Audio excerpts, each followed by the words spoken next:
So what's on your mind today? What are you thinking about? I would want people to know that we have firmly and surely entered the era of behavior. In this interconnected world, behavior matters more than ever and in ways it never has. And it has profound implications for how we govern, how we lead, and how we operate our institutions and relate to other people. The word outbehave is not a word in the dictionary. The very idea that we can use behavior as the source of advantage is quite new.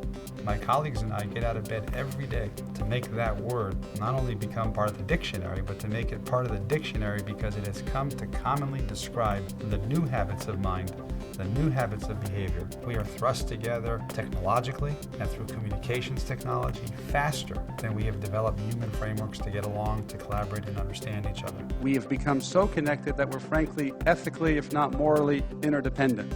We now live in the era of behavior, and in this interconnected and interdependent world, it's not about asking and answering the how much question, but the how question. We have used the word how for many years. How are you?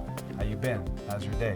How much? How many? How much revenue? How many sales? And that's how as an adverb. The how that I believe the world really needs to contend with and embrace and see as a lens to look through is really how as a noun. It's an ethic of human endeavor. It's a platform for connection. It's a way to behave. And when we see how as a noun, as a thing, an ethic, a philosophy, or a lens, we start to innovate in how we think about approaching the world, how we think about approaching relationships with others. And we start asking and answering different questions. How am I going to engender trust in this relationship? How am I going to relate to a supplier? How am I going to relate to society? How am I going to relate to future generations? How are we going to connect and collaborate so that together we can make the kind of progress we deserve to make and the world needs? How are you going to scale your business? In other words, how are you going to become too big to fail? And my idea is that it's the wrong question. Too big to fail is the wrong question. Wrong question. The right question is, how are you going to scale your values? There are two types of values.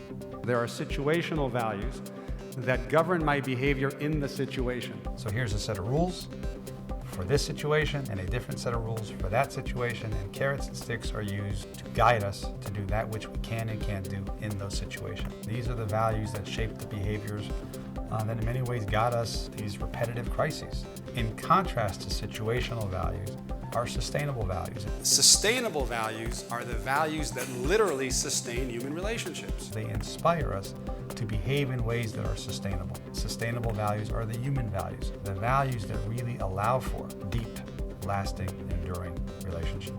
Heraclitus said that character is your fate. The more your character is formed by and rooted in and shaped by values, then the more you will have the character to live how. So life's a journey, business is a journey, it's all personal. And the idea that it's just business is NA, not applicable to the 21st century.